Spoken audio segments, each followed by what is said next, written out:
નમસ્કાર મારા વાલા દર્શક મિત્રો, દેશ વિદેશમાં રહેતા મારા દરેક દર્શક મિત્રોને હર હર મહાદેવ અને જય સ્વામિનારાયણ. મિત્રો, આજના વિડીયોમાં આપણે મેથી વિશે વાત કરવાના છીએ અને ખાસ કરીને જે મેથીના દાણા આવે છે તેના વિશે વાત કરવાના છીએ. તો આ વિડીયોમાં હું તમને મેથી દાણામાં કયા કયા પોષક તત્વો હોય છે, મેથી દાણા કોણે ન ખાવા જોઈએ, કેટલા ખાવા જોઈએ અને કેવી રીતે ખાવા જોઈએ, અને જો કયા ટાઈમે ખાઈએ તો આપણને વધારે ફાયદો થાય છે તેના વિશે આપણે વિસ્તૃતમાં વાત કરશું. તો એક પણ મિનિટની વાર કર્યા વગર આપણે આ રસપ્રદ વિડીયોની શરૂઆત કરીએ. મિત્રો, વાત કરીએ તો આપણા રસોડામાં એવી ઘણી બધી વસ્તુઓ છે કે જે આપણા સ્વાસ્થ્ય માટે ખૂબ જ ફાયદાકારક છે અને તેમાંની એક વસ્તુની આપણે જે વાત કરવાના છીએ એ છે મિત્રો મેથી. મિત્રો, મેથીને ઇંગ્લિશમાં ફેનુગ્રીક કહેવામાં આવે છે અને તેનો સામાન્ય રીતે આપણા ખોરાકમાં સ્વાદ વધારવા માટે એનો ઉપયોગ થાય છે, પણ આયુર્વેદમાં તેનું ઔષધીય મહત્વ ખૂબ જ બતાવવામાં આવેલ છે. મિત્રો, વાત કરીએ તો આપણું અત્યારે મોડર્ન સાયન્સ પણ મેથીના ફાયદાઓ વિશે ઘણી બધી વાતો કરે છે અને જો રિસર્ચ વિશે આપણે વાત કરીએ તો નેશનલ ઇન્સ્ટિટ્યૂટ ઓફ હેલ્થમાં પ્રકાશિત એક રિપોર્ટ અનુસાર મેથીનો અર્ક શરીરની ચરબી ઘટાડવાનું કામ કરે છે તથા તે સ્નાયુઓને મજબૂત બનાવવા ઉપરાંત સ્ટેમિનાને પણ સ્વસ્થ રાખવાનું વાત કરે છે. મિત્રો, આજના વિડીયોમાં આપણે મેથીના ફાયદા સાથે સાથે મેથીનું સેવન કેવી રીતે કરવું જોઈએ અને શું વધુ પડતી મેથી ખાવાથી શું નુકસાન થઈ શકે તેની પણ આપણે આજના વિડીયોમાં વાત કરવાના છીએ. તો મિત્રો, પહેલા આપણે વાત કરીએ તો મેથીમાં કયા કયા પોષક તત્વો રહેલા હોય છે. તો મિત્રો, જર્નલ ઓફ ફૂડ સાયન્સમાં પ્રકાશિત થયેલા અભ્યાસ મુજબ મેથીના દર 100 ગ્રામ દાણામાં 60% કાર્બોહાઈડ્રેટ, 25% ડાયટરી ફાઇબર, 23 ગ્રામ પ્રોટીન, 6 ગ્રામ ચરબી અને 9 ગ્રામ પાણી હોય છે. સાથે સાથે વાત કરું તો મેથીની અંદર પોટેશિયમ, ફોસ્ફરસ, મેગ્નેશિયમ અને કેલ્શિયમ પણ ભરપૂર માત્રામાં હોય છે. મિત્રો, શિયાળાની વાત કરીએ તો અત્યારે શિયાળામાં તમને મેથીની ભાજી પણ અત્યારે બજારમાં ખૂબ જ મળતી હોય છે. તો મિત્રો, જે તાજા મેથીના પાંદડા હોય છે તો તેની અંદર લગભગ 86% પાણી હોય છે, 6% કાર્બોહાઈડ્રેટ્સ હોય છે, 4% પ્રોટીન અને લગભગ 1% ફાઇબર હોય છે. મિત્રો, જો આપણે 100 ગ્રામ મેથીના દાણાના પોષણ મૂલ્યની વાત કરીએ તો તેમાં કીધું એ પ્રમાણે કેલરી 323 કિલો કેલરી હોય છે, ફેટ 6.41 ગ્રામ, કાર્બોહાઈડ્રેટ્સ 58.35 ગ્રામ અને પ્રોટીન 23 ગ્રામ હોય છે. મિત્રો, વાત કરું તો તેની અંદર પોટેશિયમ 770 મિલીગ્રામ હોય છે, આયરન 33.53 મિલીગ્રામ, કેલ્શિયમ 176 મિલીગ્રામ અને સોડિયમ 67 મિલીગ્રામ જેટલું હોય છે. મિત્રો, હવે વાત કરીએ કે જો તમે દરરોજ સવારે પલાળેલી મેથીના દાણા ખાશો તો તમે ઘણી બધી બીમારીઓથી બચી શકો છો.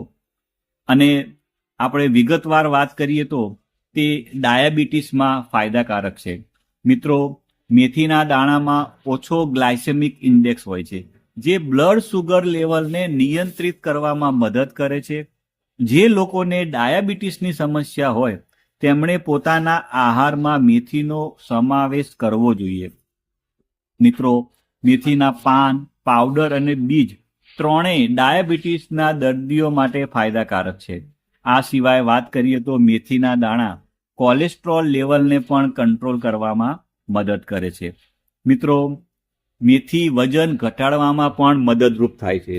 એની પાછળનું કારણ એ છે કે મેથીના દાણામાં દ્રાવ્ય ફાઇબર હોય છે જેનાથી પેટ ભરેલું લાગે છે, તે ભૂખ ઘટાડવાનું કામ કરે છે અને ચયાપચયમાં સુધારો કરે છે. તે કેલરી બર્ન કરવામાં મદદ કરે છે. જે લોકો વજન ઘટાડવા માગે છે તો તે લોકો તેમના રોજિંદા આહારમાં મેથીનો સમાવેશ કરવો જોઈએ. મિત્રો, મેથી એ આંતરડાને સ્વસ્થ અને મજબૂત રાખવાનું કામ કરે છે. તેની પાછળનું કારણ એ છે કે મેથીનું સેવન કરવાથી પાચન સંબંધી સમસ્યાઓમાં રાહત મળે છે, કારણ કે તેમાં ઉચ્ચ ફાઇબર હોય છે જે આંતરડાને સાફ કરે છે. વધુમાં મિત્રો વાત કરીએ તો મેથીમાં એન્ટીઓક્સિડન્ટ ગુણો પણ જોવા મળે છે કે જે ગેસ્ટ્રો ઇન્ટેસ્ટાઇનલ સિસ્ટમને સ્વસ્થ બનાવે છે. અને આ સ્થિતિમાં જે લોકોને કબજિયાત, એસિડિટી અને પેટની સમસ્યાઓથી પરેશાન છે અને તેઓ જો નિયમિત રીતે મેથીનું સેવન કરે તો તેમને ચોક્કસ ફાયદો થાય છે.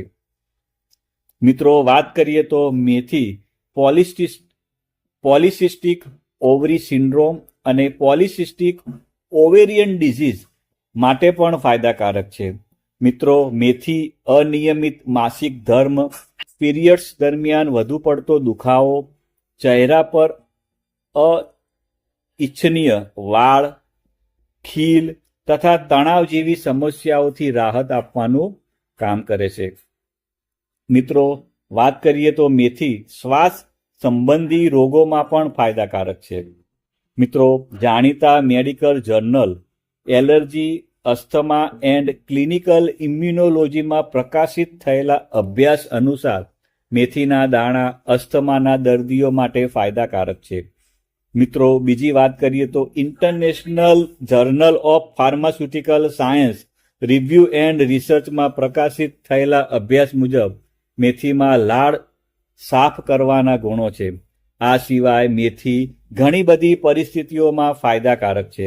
મિત્રો આપણે મેથીના જો ફાયદા વિશે વાત કરીએ તો તે આગળ કીધું એ પ્રમાણે પીરિયડ્સના દુખાવામાં રાહત આપવાનું કામ કરે છે, બ્લડ સુગર લેવલ કંટ્રોલમાં રાખવાનું કામ કરે છે, આપણા મગજને એકદમ સક્રિય બનાવવાનું કામ કરે છે, હૃદય રોગનું જોખમ ઘટાડવાનું કામ કરે છે, તે આયરન એટલે કે શરીરમાં લોહી વધારવાનું કામ કરે છે, આપણી પાચન શક્તિને મજબૂત બનાવવાનું કામ કરે છે. મિત્રો જે લોકોને તાવ હોય અને જો એની અંદર એ લોકો મેથી ખાય તો ચોક્કસ એમને ફાયદો થાય છે. આગળ કીધું એ પ્રમાણે વજન ઘટાડવામાં પણ મેથી મદદરૂપ થાય છે અને કોલેસ્ટ્રોલ લેવલ ઘટાડવામાં પણ ફાયદાકારક છે અને હોર્મોનને સંતુલિત કરવામાં પણ ફાયદાકારક છે. હવે મિત્રો તમને એમ થાય કે આપણે મેથીનો આપણા આહારમાં કેવી રીતે સમાવેશ કરીએ, તો મિત્રો તમે મેથીની ચા પણ બનાવી શકો છો. એના માટે તમારે શું કરવાનું છે કે મેથીની ચા બનાવવા માટે સૌથી પહેલા તેના બીજને ગરમ પાણીમાં પલાળી દો. જ્યારે તેનો અર્ક પાણીમાં ઓગળી જાય છે ત્યારે તેને ગાળીને પી શકાય છે. તમે સ્વાદ માટે તેમાં થોડું મીઠું પણ ઉમેરી શકો છો. મિત્રો તમે ફણગાવેલી મેથી પણ ખાઈ શકો છો.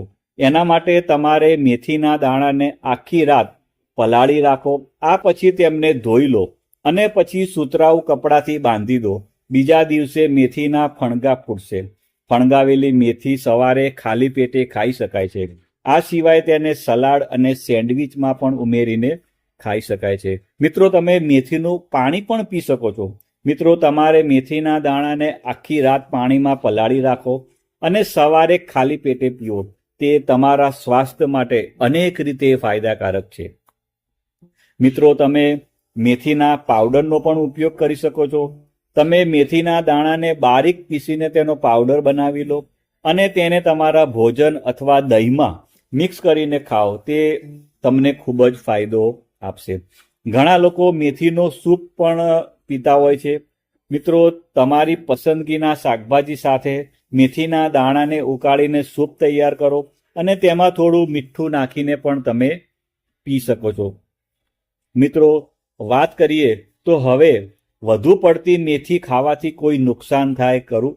તો મિત્રો એનો જવાબ છે કે જો વધુ પડતી મેથીનું જો સેવન કરવામાં આવે તો પાચન સંબંધી સમસ્યાઓ થઈ શકે છે, કારણ કે તેમાં ફાઇબરનું પ્રમાણ વધુ હોય છે.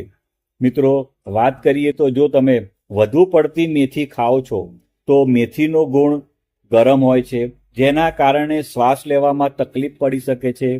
પેટ સંબંધિત સમસ્યાઓ જેમ કે ઝાડા, ઉબકા અને ઉલટી પણ થઈ શકે છે. કેટલાક લોકોને મેથીથી એલર્જી પણ હોઈ શકે છે.